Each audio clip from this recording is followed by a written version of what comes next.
안녕하세요, 이일현입니다. 오늘은 지난 시간에 이어서 제가 만든 매크로에 대한 설명드리도록 하겠습니다. 지난 시간에는 이제 칼큘레이터 6종에 대해서 했는데 그 6종의 칼큘레이터가 SPSS에 돌아가는 거 있잖아요. 이번에는 엑셀 매크로에 대한 얘기 하도록 하겠습니다. 저희 홈페이지에 오시면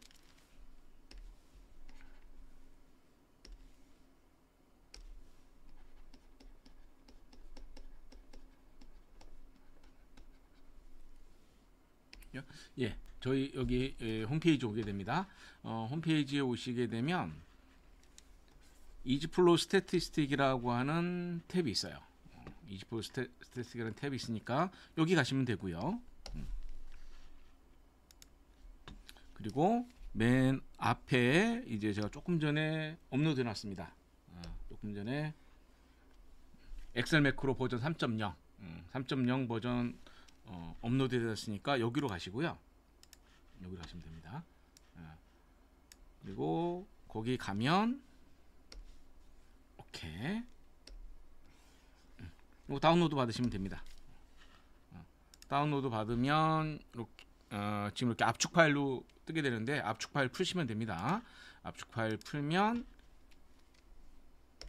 제가 보여드리는 것과 같이 이지플로우 스태티스틱 엑셀 매크로 3.0 버전이 있습니다. 기존에 있었던 부분이 이제 여기까지 있었고요.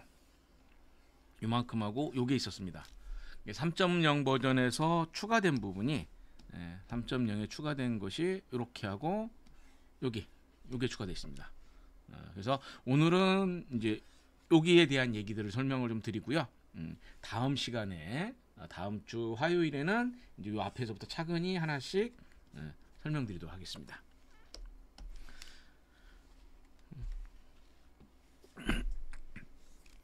여기 보면 6개의 매크로가 있어요. 칼큘레이터가 있는데 6개의 칼큘레이터가 있는데 한 김에 요 하나까지 수면의질까지 PSQR까지 같이 7개를 좀 설명드리도록 할게요. 이렇게 7개의 칼큘레이터가 있습니다. 7개의 칼큘레이터가 있는데 6개의 칼큘레이터는 SPSS 칼큘레이터와 동일한데 SPSS에서 칼큘레이터 있는 거는 어떻게 되어 있는 거냐면 그냥 대상자가 200명이다. 그럼 200명 데이터가 다 있었을 때 그 변수를 각각 입력을 하면 각각 개인별로 값이 계산되어지는 거였잖아요. 그런데 여기에 있는 6개의 매크로는 각각 개인별로 입력하게 되어 있습니다. 예를 들어서 한번 살펴보죠. 참고로 요 셀에 보시면 요 세 가지의 색깔이 있어요. 제 매크로에 보시면 세 가지 색깔이 되는데 이 노란색으로 되어 있는 부분은 값을 입력을 하면 출력되는 결과 아웃풋이 노란색이 들어갑니다. 그리고 요 색깔이 인풋입니다. 요게 인풋이고요. 자, 요거는 뭐냐면 셀렉션, 선택하게 되어 있습니다. 그래서 이렇게 나누어져 있다라는 것을 일단 알아두시고 넘어가겠습니다. 먼저 EQ5D 칼큘레이터로 가겠습니다. 누르면 자동으로 링크가 돼서 나오게 됩니다. EQ5D 칼큘레이터가 있고요. 그러니까 색깔을 보시면 빨간색, 선택하게 되는 거죠. 셀렉션. 그리고 이 색깔의 인풋, 그리고 여기에 아웃풋이 나오는 거죠. EQ5D는 두 가지가 있습니다. EQ5D 3L과 5L이 있어요. 3L은 1, 2, 3으로 물어봐 있고요. 5L은 5개로 구성이 되어 있습니다. 그래서 우리가 질문 형태에 따라서 3L을 선택할 거냐, 선택을 하시면 옆에 단추가 상상이 됩니다. 누르시면 되고요. 3L, 5L을 선택하면 됩니다. 3L, 5L 선택하면 됩니다. 그리고 이제 응답 5개 문항이 있겠습니다. 5개 문항에서 각각 값을 입력을 해주면 되죠. 각각 값을 입력을 해주면 되는데, 자, 일단 여기를 놓겠습니다. 모두 1점으로 쓰면 EQ5D 공식이 있습니다. EQ5D 공식에 의해서 모두 1점을 입력을 했을 때 모두 1점 입력했을 때 EQ5D 스코어는 몇 점이냐? 0.95가 나옵니다. 0.95가 나옵니다. 자, 그리고 모두 3점을 입력하면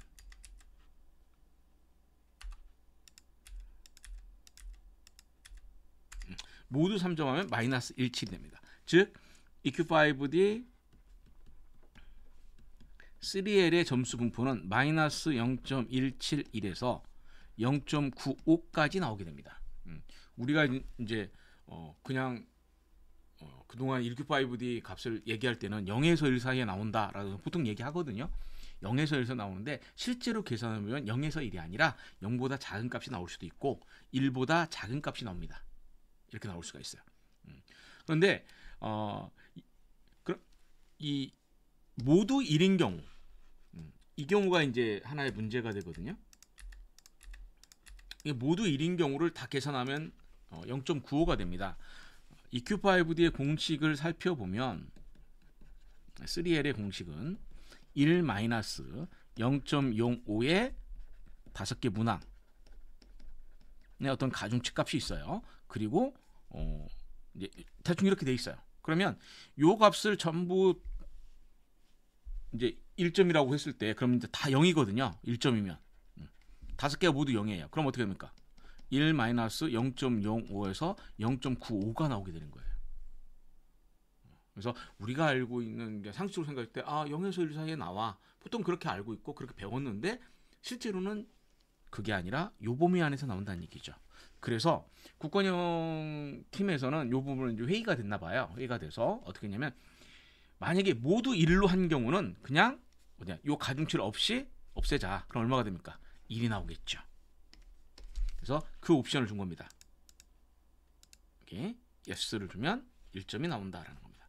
자, 참고적으로 먼저 여기서 옵션 하나만 제가 좀 건드려 놓고 하겠습니다. 옵션에서 자, 모두 1점이면 이렇게 나온다. 근데 자, 지금 보시면 어떻게 했냐면 제가 매크로를 만들 때 여기에서는 어떻게 요 값 안에 범위에서만 나오게 되어 있습니다. 3L일 때는 1에서 3까지만 나오게 되어 있어요. 그래서 예를 들어서 여기를 3으로 넣으면 정상적으로 들어가요. 자, 4를 입력하면 에러가 납니다. 이렇게 만들어 놨기 때문에 1, 2, 3 안에서 값을 입력하게 되어 있습니다.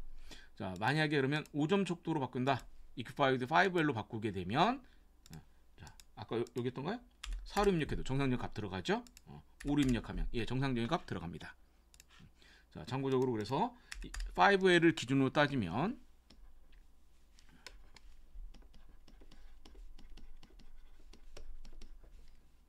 파이브의 값의 범위는 자, 일단 여기를 노로 잡아주면 최대값은 0.904가 되고요. 그럼 최소값은 얼마가 되느냐? 모두 5일 때가 최가 되었죠. 그래서 마이너스 0.066에서 0.904 범위 안에 나오는 겁니다. 역시 마찬가지로 yes로 바꿔주면 즉 모두 1이면 여기를 1로 고정시키게 해주는 기능을 추가를 해놨습니다. 그래서 이렇게 잡아주면 다른 값은 변하지 않습니다. 이렇게 다른 값은 변하지 않아요. 그러나 모두 1일 때 0.904가 1로 바뀐다라는 것을 확인할 수 있습니다. 이렇게 만든 게 EQ5D 계산기가 됐습니다. 자, EQ5D는 여기까지 하고요. 이제 힌트 8에 대한 것을 살펴볼게요. 힌트 8은 8문항으로 되어 있습니다. 1번부터 8까지의 8문항으로 되어 있고요.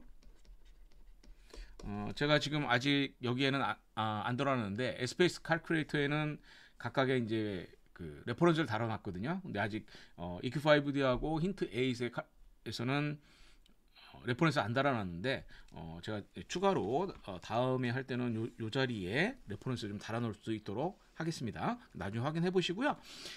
이 8문항 각각에 대해서 궁금하신 분은 국민건강영양조사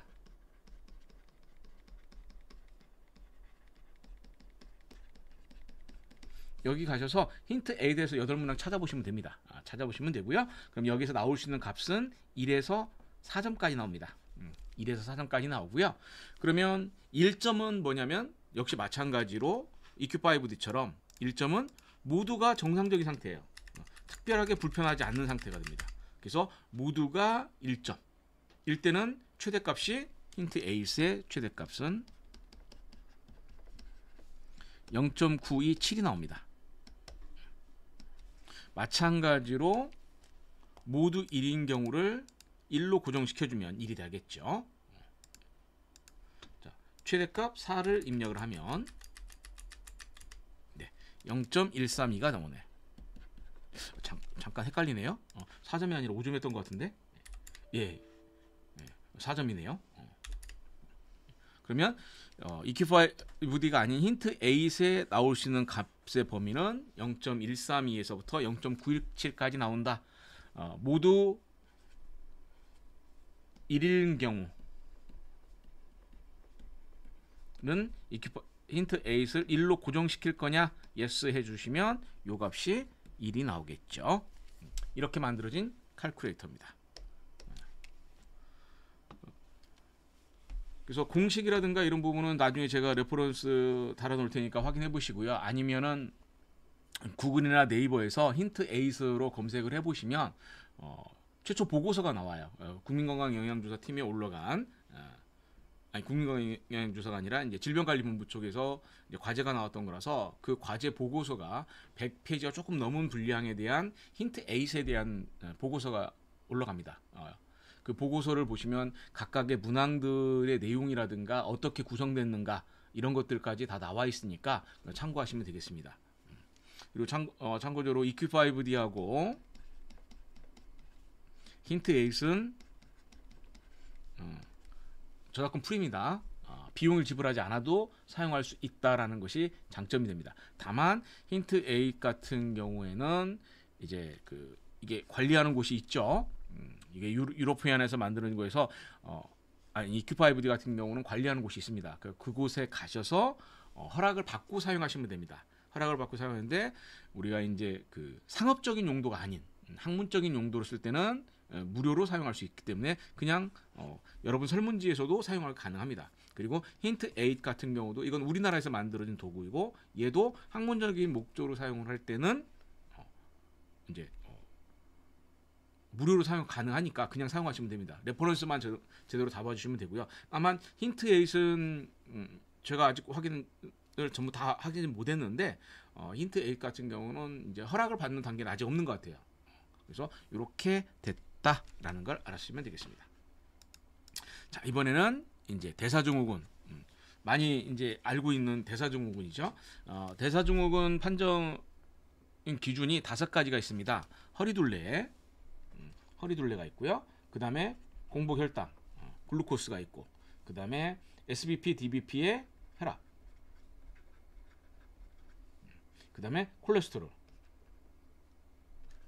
그 다음에 티즈, 중성지방. 이렇게 5가지, 요 2개는 같은 거니까 5가지 지표로 되어 있는데 이게 이제 남자와 여자에 따라서 값이 다릅니다. 결과 계산하는 것이 달라지게 되어 있어요. 그리고 지금 단위는 제가 어떻게 했냐면 센티미터 단위로 만들어 놨습니다. 그런데 색깔이 이렇게 되어 있죠. 만약에 이거를 인치로 바꾸거나 그 다음에 우리 공복혈당은 이제 미리그램 퍼 데시리터를 사용을 하는데 여기 미국에서는 이게 데시리터가 아니라 리터당으로 하는 단위도 있더라고요.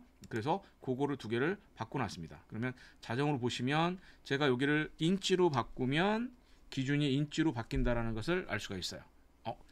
여기 부분은 좀 수정을 해야겠네요. 원래 이제 여자도 인치면 여기 인치로 바뀌어야 되는데 이건 뭐 잘못된 것 같습니다. 이건 제가 수정하도록 할게요. 그리고 데시리터로 하면 기준이 바뀌는 거 확인할 수 있었죠.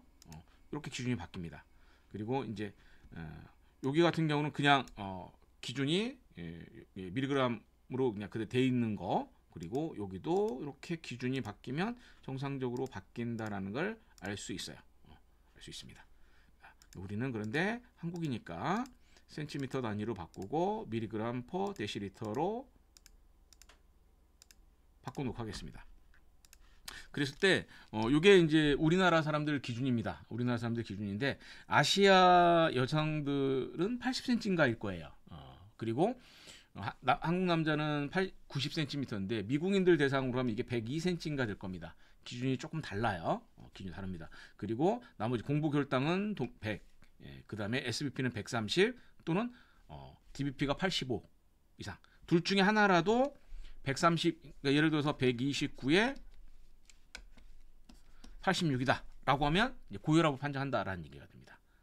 판정한다는 얘기고요. 그 다음에 콜레스테롤, 이제 HDL 콜레스테롤, 그래서 40 미만인 거고요. 그 다음에 TG는 150 이상인 경우로 바꿔주게 되어 있습니다. 그래서 한번 입력을 해볼게요. 그래서 여기 보시면 남자는 1, 여자는 2 입력했고요. 그래서 전 남자니까 남자 입력하고요. 허리둘레 제가 얼마인지 기억이 안 나네요. 그냥 행복하게 하겠습니다. 이렇게 하죠. 이 정도 하고 공복혈당 뭐 요즘 제가 글루코스를 안 재봤는데 얘는 이 정도 잡을까요? 이렇게 하겠습니다. 자, 그다음에 요거는 뭐냐? 당뇨약을 복용하느냐 안 하느냐 얘기야. 그러니까 예를 들어 이런 거죠. 이렇게 하면 정상이죠. 공복혈당은 100이 기준이니까 100보다 작으니까 정상인데 만약에 이 사람이 당뇨약을 복용하고 있다라고 하면 복용하고 있는 상태에서 98은 관리가 잘 되는 거죠. 그렇지만 당뇨라고 진단을 하는 겁니다. 근데 만약에 당뇨 진단을 받지 않고 약을 복용하지 않은데 혈당이 이렇게 나왔다라고 하면 당뇨라고 판정하겠다는 얘기예요. 그래서 해주고요. SBP는 얘가 저는 이건 가끔 재고 있기 때문에 어느 정도 잘 알고 있습니다. 혈압약 복용하고 있다고 치고요. HDL 콜레스테롤 한 55 잡을까요? 55 잡고 TG는 130 잡겠습니다. 자, 그러면 기준에 따라서 좀 살펴보도록 하겠습니다. 해보면 일단은 자, 허리둘레 90cm보다 작죠? 0입니다. 그럼 0. 자, 공복 혈당 100보다 크죠? 1이 됩니다. SBP, DBP는 문제가 없는데 혈압이 문제가 있죠. 그래서 1이 되고요. 1이 됩니다. 잠깐 뭐가 좀 이상한데요? 계산을 이건 계산 공식은 제가 한번 TG가 150 미만인가요? 잠시만요. 예, 여기 뭐가 조금 이상한데요. 예, 요건 제가 확인해 보도록 하겠습니다. 다음번에 공식이 하나 뭔가 테스트 한다고 다 했는데 미처 안 된 부분이 있는 것 같아요. 지금 40 이상이기 때문에 0이고요. 150 이상이면 1. 그러면 지금 3개이기 때문에 5개 증상 중에 3개 이상의 증상이 있으면 대사증후로 판정하잖아요. 그러면 대사증후 판정이 되는 거 맞습니다. 그런데 여기가 140이면 예, 여기 2개면은 대사증후군이 아니어야 되는데 예, 뭐가 잘못된 것 같아요. 요거는 제가 일단 저희 홈페이지에서 잠깐 얘를 내려놓도록 하겠습니다. 아직 배포가 좀 배포하려고 좀 올려놨었는데 예, 올려놨었는데요. 얘를 일단 잠깐 내려놓을게요.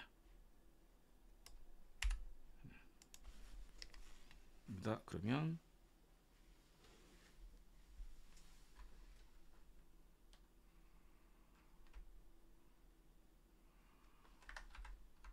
오늘이 며칠이죠? 오늘이 23일이니까 25일.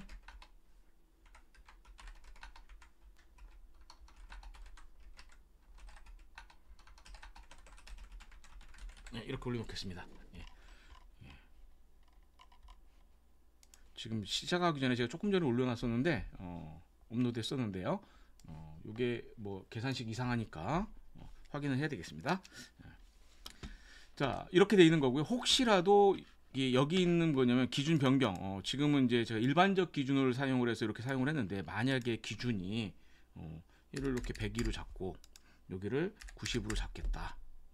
그 다음에 110 이렇게 자겠다 라고 하면 나오겠죠?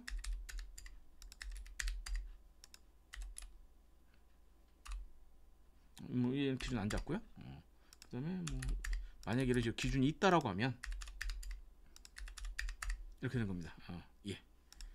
이렇게 해서 기준이 변경되면 자연스럽게 이게 변경된다는 걸 보여준 겁니다. 근데 우리가 굳이 기준을 변경할 이유는 없으니까 사용할 일은 없겠지만 예, 그런 게 있다더라 정도만 설명을 드리도록 하겠습니다.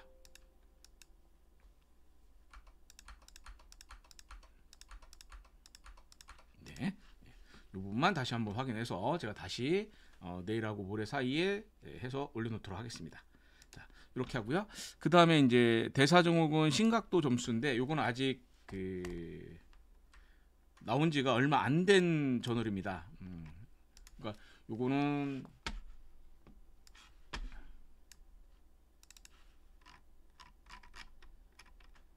대사증 심각도 점수라고 하는 거 지난번에 제가 SPSS 칼큘레이터 말씀드렸는데 요게 이제 관련 논문이 요게 관련 논문이거든요. 여기 누르시면 자동으로 논문으로 저널로 이동이 됩니다. 저희 자동 이동이니까 필요하신 분들은 확인해 보시고요. 이게 공식이에요. 근데 여기 보시면 2010년에서 2015년에 국권형 데이터에서 진단을 국권형 데이터에서 한 사람들을 대상으로 추적 관찰을 한 거예요. 추적 관찰을 했는데 원래 10년을 추적 관찰을 해야 되는데 2010년인 사람을 10년을 추적 관찰하면 2020년이죠. 2015년이면 2025년이잖아요. 그런데 이 논문이 언제 나왔냐면 2019년에 나왔어요. 그렇기 때문에 10년을 제대로 추적 관찰하지 않아서 아직 공식 자체가 안정화되어 있지는 않아요. 안정화되어 있지 않은데 제 생각엔 이분들이 내년에 2025년도가 끝나면 2026년에 다시 논문을 써서 이 공식을 제대로 완성시키지 않을까 생각은 하고 있습니다. 하고 있는데 그래서 여기에 있는 이 공식을 바탕으로 제가 만들어 놨어요. 그래서 마찬가지로 성별, 연령, 공백혈당, SBP, 허리둘레, HDL 콜레스테롤, TG 이제 본인의 값을 입력하시면 됩니다. 나이는 만 나이 입력하시면 되고요. 공백혈당 94, 95 정도 입력하고 SBP 118, 허리둘레 96, 아니 84의 숫자 아까 HDL 콜레스테롤은 한번 48, TG 120 이렇게 입력하면 이렇게 나오는 거죠 값이. 그래서 두 가지로 나오는데 이게 왜 두 가지로 나오냐? 오버홀하고 그 다음에 이제 스코어가 두 가지가 있는데요. 이 공식에서 보시면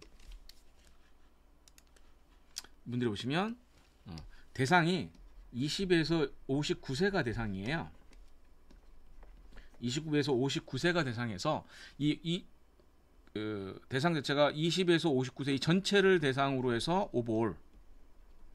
그래서 심각도 점수를 계산한 거고요. 이 심각도 점수도 그냥 편의상 0에서 1 사이에 나옵니다. 물론 0보다 조금 작을 수는 있어요. 마이너스 값이 나올 수도 있지만 기본적으로는 0에서 1 사이에 나온다라고 생각하시면 되고요. 근데 실제로 1은 안 나옵니다. 1은 나올 수는 없어요. 이거는 왜냐하면 심각도 점수이기 때문에 10년 이내에 대사증후군이 발생할 확률이다 생각하시면 돼요. 확률이다 생각하시면 됩니다. 그리고 20에서 30대, 20, 30대와 40, 50대로 공식이 분리가 돼서 만들었어요. 그래서 보실 때는 두 가지로 보시면 됩니다. 이 부분은 아직 안정화는 조금 덜 돼 있긴 하지만 그래서 여기 있는 부분이 요게 전체 연령대 20에서 59세 전체 연령으로 하면은 0.03 곱하기 100을 하면 대충 3.9% 정도 위험하다 이렇게 생각하시면 되는 겁니다. 그 다음에 요거는 요 점수는 뭐냐면 본인 연령대. 그럼 제가 52세였으니까 40에서 59세인 사람들을 기준으로 따면 이렇게 나온다는 얘기입니다. 마이너스인 경우에는 0이라고 생각하시면 됩니다. 이렇게 나와 있는 것이 대사증후군 심각도 점수 계산기가 되고요. 자, 그 다음에 이제 제가 이 매크로를 만들기 시작한 원흉에 해당되는 거 프레이밍엄 리스크 스코어, 그 다음에 카디오발러지 디지즈 10 years 리스크 칼큘레이터입니다. 그래서 요거는 이제 심장에 관련된, 그래서 특히 이제 심혈관 질환의 10년 내 발병 위험률이 되겠죠. 그래서 본인이 내가 이런 정보들이 입력을 해줬을 때 10년 이내에 심혈관 질환에 걸릴 위험도가 몇 %냐라는 거죠. 0에서 30%까지 나옵니다. 0에서 30%가 나오고요. 30%를 넘으면 무조건 30% 초과다라고 되어 있습니다. 이상 값이 없습니다. 자, 한번 계산해 볼까요? 자, 연령이 성별은 남자고요. 52세. 흡연은 제가 담배를 끊었기 때문에 나오고, HDL 콜레스테롤은 기억하는데 대충 50 하고요. 콜레스테롤은 뭐 좀 낮게 잡을까요? 110 하겠습니다. 혈압약 먹고, SBP는 먹는 상태에서 118이 나온 거예요. 당뇨약을 먹고 있고, 이거 당력을 벗고 있다. 이렇게 나오면 자 그러면 프레밍엄 리스크 스코어 FRS는 10점이고요. 그 다음에 10년 이내에 심혈관의 질릴 가능성이 9.4%라는 얘기입니다. 9.4%라는 얘기. 그래서 이게 기준이 역시 이제 그 참고 문헌은 여기에서 요걸 보시 어디 있나요? 여기 있네요. 프레임 리스크 스코어에서 보시면 이게 참고 문헌이거든요. 참고 문헌 가셔서 보시면 이제 기준이라든가 이렇게 다 나와 있습니다. 기준이 다 나와 있으니까 확인해 보시고요. 그 논문도 나와 있으니까 확인해 보시면 되겠습니다. 그래서 로우 리스크 기준이 로우 리스크 맞는 것 같아요. 7.5%가 있고 그 다음에 15%가 있고 뭐 이렇게 되는 것 같아요. 정확한 기준이 좀 기억은 안 나는데 어쨌든 이것도 기준도 제가 다시 한번 확인해 보도록 하겠습니다. 그리고 이런 점수일 때 본인의 심장 나이가 어떻게 되느냐? 그러면 54세다는 얘기예요. 자, 52세인데 54세니까 보니까 그럼 내 심장 나이는 2살 더 많다 이런 얘기가 되겠죠. 근데 다만 이 FRS를 이용한 프레밍엄 리스크 스코어의 CVD10 리스크 스코어에 한 가지 문제점이 있습니다. 뭐냐면 동양인들, 특히 한국인들 대상으로 했을 때는 요 퍼센트가 조금 과도하게 나온다라는 문제가 있어요. 과도하게 나온다. 그런 문제가 있다라고 하더라고요. 그리고 이제 그 다음에 나온 것이 ASCVD10 칼큘레이터라는 것이 있습니다. ASCVD10 칼큘레이터라는 것이 있는데요. 요거는 이제 정확하게 명칭은 요게 CVD10에다가 앞에 AS가 붙은 거잖아요. 뭐 죽상 경화성 뭐 이런 식으로 하더라고요. 정확히 내용은 제가 모르겠습니다. 근데 제가 이야기는 그냥 심뇌혈관 질환이 10년 내 발생 위험도 역시 를 계산하는 겁니다. 그래서 여기서는 이제 인종이 있어요. 인종이 있는데 원래 이 논문에서는 백인과 아프리칸 아메리칸 이제 흑인으로 나눠져 있습니다. 흑인으로 나눠져 있고 그다음에 기타 인종이 있을 거 아니에요. 스페니시라든가 그다음에 저기 뭐 아시안 이게 모두 2로 돼 있습니다. 2로 돼 있어요. 원 논문에서는. 그런데 이제 우리 역시 한국에 있는 학자가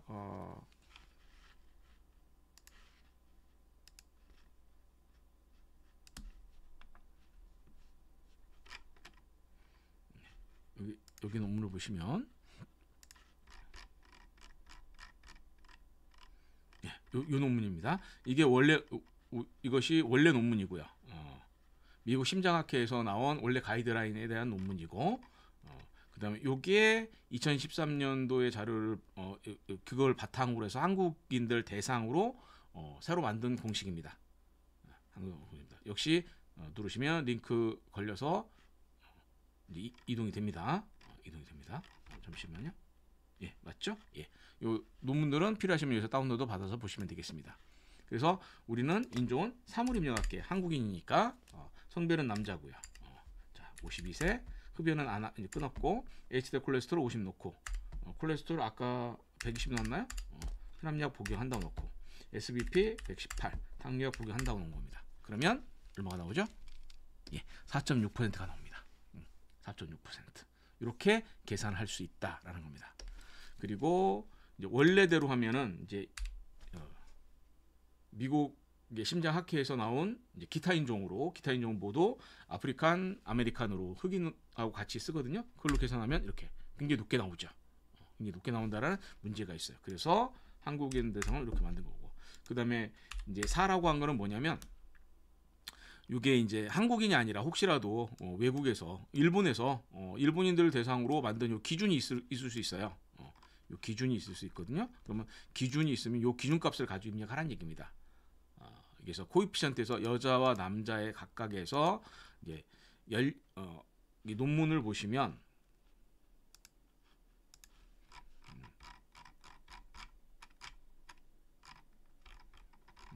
마지막에 개수표가 있는데요. 잠깐만요.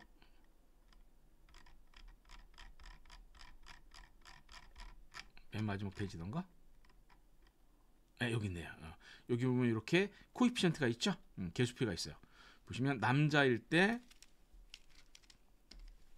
연령에다가 로그를 치는 게 로그 연령의 개수가 9.36이란 얘기예요. 그래서 이런 경우, 이런 값이 있으면 그 값을 입력하라는 얘기입니다. 9.36 이렇게 입력하면 된다는 얘기예요. 그러면 이 거기에 맞춰서 입력을 해주시면 거기에 맞춰서 요 값이 계산이 되게 되어 있습니다. 이렇게 만들어졌다라는 얘기가 됩니다. 한국 사람들은 이렇게 되어 있으니까 스님들도 한번 본인의 값을 여기다 이렇게 쭉 입력해 보세요. 그러면 내가 10년 이내 발생 오염제 얼마가 되는지 나오니까 확인이 가능할 겁니다. 자, 그리고 이제 예전에 만들었던 PSQI, 피츠버그의 수면의 질 도구입니다. 피츠버그의 수면의 질에 대한 도구인데, 요거는 문항이 있어요. 문항이 조금 많습니다.